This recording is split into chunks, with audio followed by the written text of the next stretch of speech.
So I think the way to look at the Jews and the Arabs, I mean, there was more stuff I wanted to go into, but they're not the same way as looking at the colonizers in America, the British versus the Cree or the Blackhawks or the Blackfoot or wherever, whatever tribes you're talking about.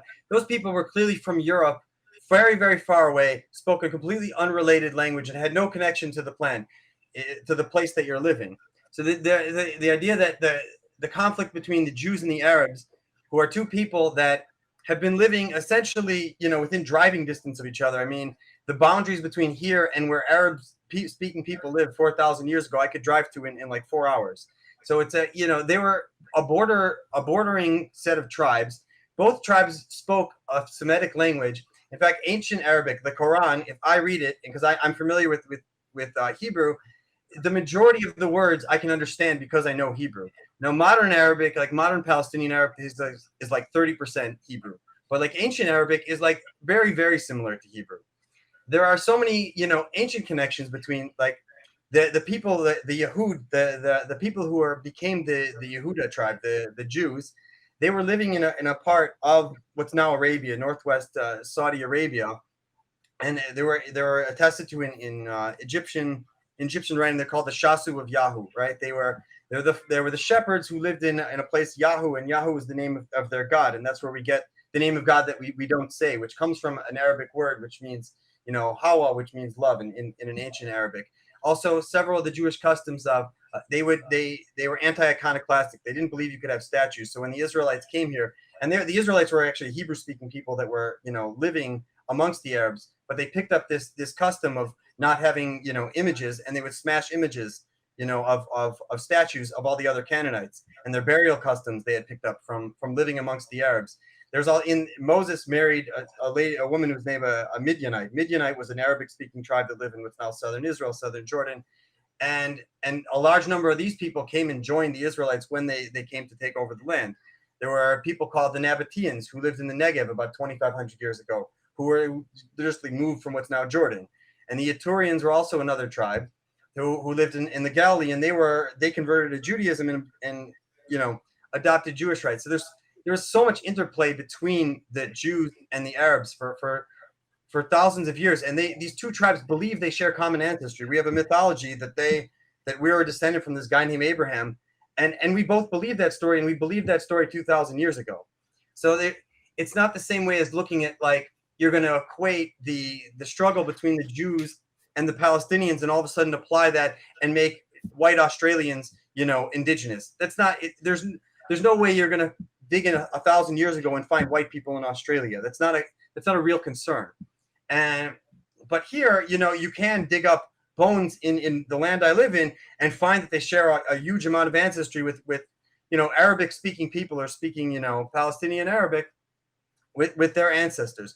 So it puts you in a very difficult place to try to say, I'm more indigenous than you because of technicalities. Well, the people who lived exactly, 3 hours this way on this side of the river, we spoke Hebrew and you guys spoke Arabic, which at the time was very similar related languages, and they were people able to interact and speak each other's languages.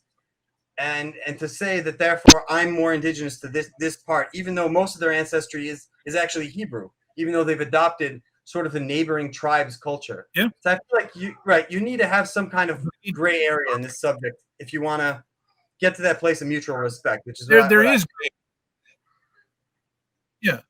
Okay, I get the whole mutual respect, and you know what? There is a little bit of gray area, but the problem again is site specificity. Sorry, I'm tired. Anyway, if basically here's your argument in a nutshell, okay? Because my people right now, we share a large border with the Blackfoot people. If you take a look at Treaty 6 and Treaty 7 in Alberta, Treaty 6 is like in the north, and Treaty 7 is in the south.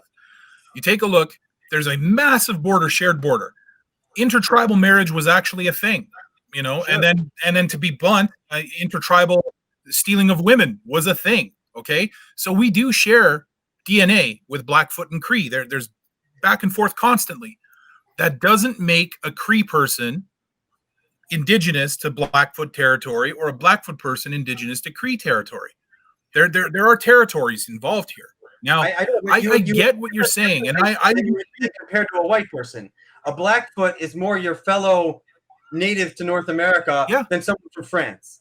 You No, know, there's you could have but there is that together and say, listen, we may be cousins, and this is the river was my side, and that river was your grandfather's side, but we're our ancestors both came across the right. Okay, the but there's another aspect you're missing, Rafi. There's a very serious aspect that you're missing.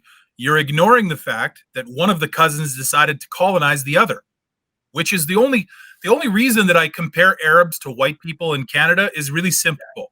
I they conquered and colonized. It's not like no, but they didn't conquer us. That's not how I look at it. Oh, the Jews were conquered by the Romans. We had started a revolt, the Heraclian revolt. The Jews tried to fight and kick out the Byzantines. We then teamed up with our friends the Persians, and we said we've got a big bad friend over here, and we invaded our homeland with the Persians, who said we would be autonomous in their empire. They ended up losing. The Byzantines came back and kicked all the Jews out and pushed a lot of those Jews into Arabia. And then we made new friends with our cousins, the Arabs, and we said, "Yo, these guys picked on us. Let's go beat them up." And we came with the Arabs when they were expanding. The Jews were fighting on the sides of the Arabs. The Arabs led us back into Jerusalem. Half of the Muslims had Jewish background anyways, and they brought the Jews with them. So, like, it wasn't exactly like they were taking over us. They didn't colonize us.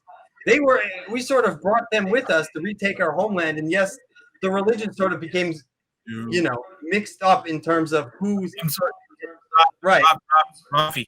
I'm sorry. That's a complete misreading of the history. I'm sorry that we're probably not going to agree. I mean, the sources that I've read are very clear. When Islam conquered the Middle East, the Arabs were actually ascended. The Arabs were actually in charge. Sure. Later on, there were other caliphates that kind of placed the Arabs as the primary people. But the Arabs are conquering colonizers. They did conquer and colonize the Middle East. That's not but a they debate. weren't conquering it from the Jews. The Jews were on their side to conquer because we at least got to go home. So we were, they were doing us a favor by helping us conquer. And we joined them because we hated the Byzantines more than we hated them at the time. So from our side, we invited them back, and so they didn't necessarily conquer for me. And yet later on. Islam was forced on the people that came there, and I think that was a travesty.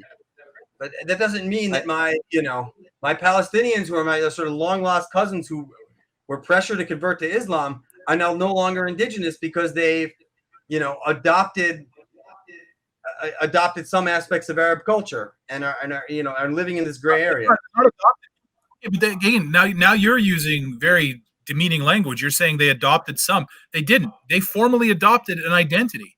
If you ask a Palestinian, are you Jewish or are you an Arab? What's he going to tell you? He's going to tell you he's an Arab. And he's right. Yeah. So if somebody tells me, look, that's a left thing. If you tell me you identify as an Apache helicopter, I'm going to be like, all right, I guess you're an Apache helicopter. That's how we work. But they'll tell you their roots are either among the Jews if they're open-minded, or they'll say the roots are among the Canaanites if they don't like to say that they're from the Jews. But they know that not all their ancestors were from the Arabs who came from the Hijaz. Like they know they have roots in this land. And it's hard for me to just say, well, they're on the wrong side of history, therefore I'm one up on them. It doesn't help me to get to that middle ground of saying, how are we gonna come to this mutual understanding? Where I'm looking at somebody who's got roots here for thousands of years, just like I do, and how are we going to find? And I don't think that if I say that you're indigenous too means I'm leaving. Like there's no way in hell. But I have to understand that they're not leaving either. Like and to find that middle point of respect. But Rafi, you have to understand that by you saying you're indigenous too, you're conceding something that you don't need to concede. That's part of the problem. Is that as long as the Arabs look, the biggest thing is that a large group of these people think that you're going to leave.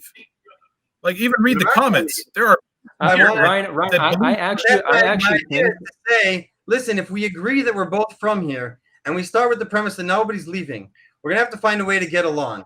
Either we're gonna make two states, we're gonna draw a line somewhere and say this side's your side, that side's my side, for the benefit of we'll both get some kind of self-determination and independence.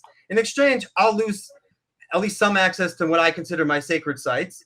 Or I could say, let's make some kind of, federal country, and I'll lose some aspect of my self-determination. I'll have to share my homeland like Canada is a federation, but I'll get access to all my sacred sites. And if my rights are respected, I'm happy with that option also. And then have that conversation. Okay, so what are we going to do in real life? Because neither of us are actually leaving. And I figure if you start from the point of respect of saying we're both from here, if you want to use the term indigenous or you like holding on to that because it that's how you identify, and you don't want to give that to the Palestinians. Either way, we're not going to leave, and we both have roots here. And so, starting with that recognition, calling it indigenous, those are the language of modern discourse that are used to describe that. Fair enough.